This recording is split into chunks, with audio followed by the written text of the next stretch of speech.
We are longing for wisdom and guidance in this time for our communities. So we reached out to faith leaders across the state and asked them if they would bring you words of moral courage for this moment. Here's what they had to say. Let me talk to my fellow civil rights and social justice fighters. If we truly want to erase the malignant cancer of racism that has infested the body of America, we're going to have to display some courage.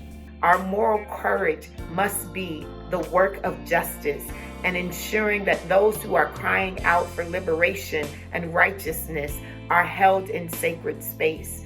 To love mercy, understanding that mercy has been given unto us, and to walk humbly with thy God, that our egos must be put aside for the work of that which is righteous.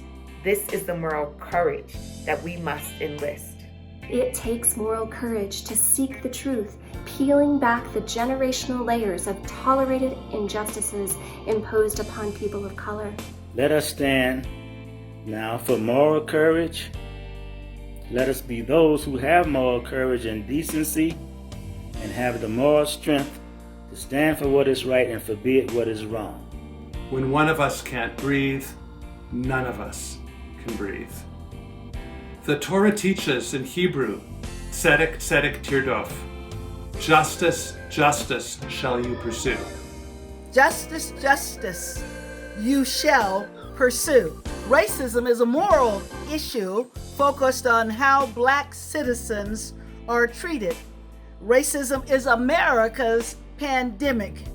We should be outraged as human beings. Racism is a response based solely on the color of one's skin.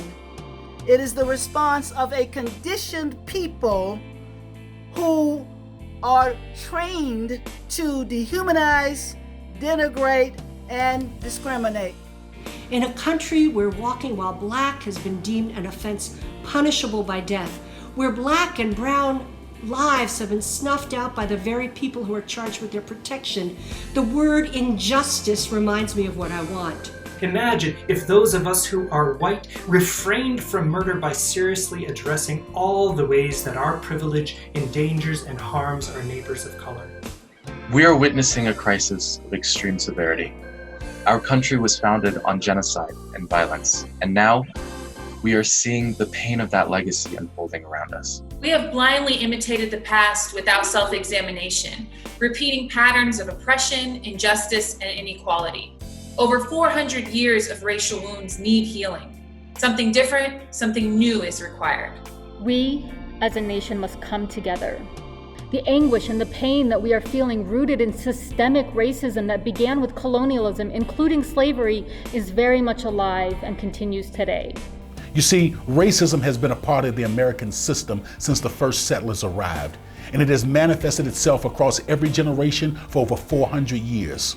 So what kind of courage am I talking about? I'm talking about the courage to remain in conversation with people who you utterly disagree with. Get me?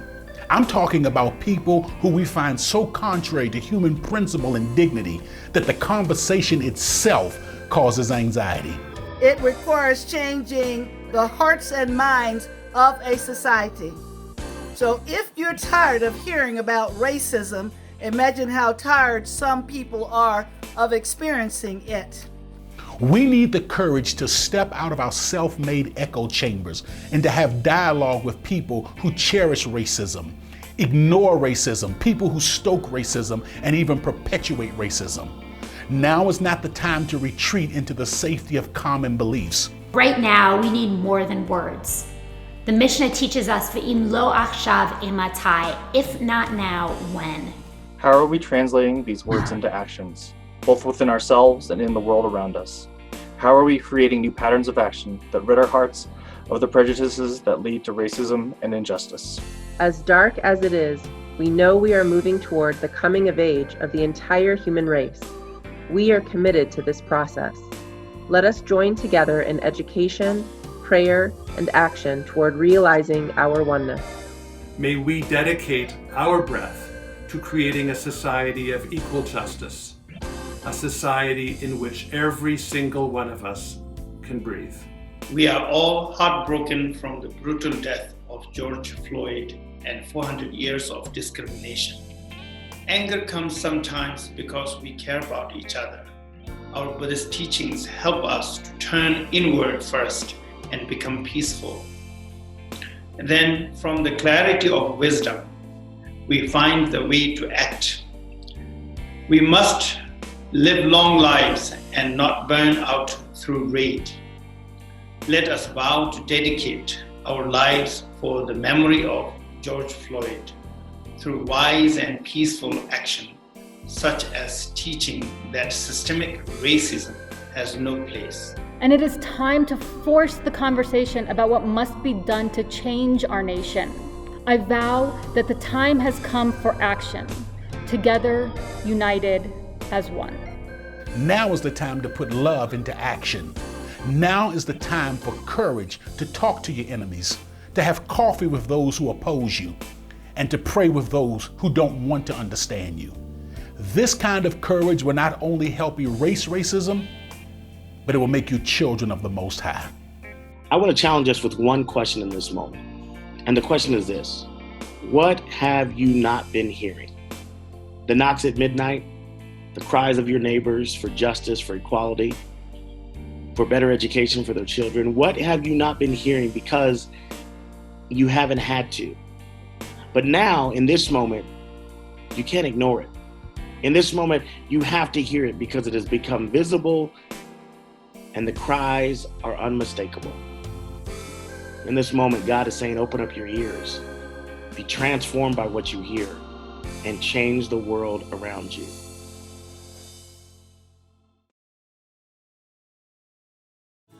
Hear our footsteps on the pavement, let them echo in the streets. Feel the longing in our hearts growing stronger with each beat. It's time to take a stand. We're marching hand in hand. When we heed the call for justice, we are praying with our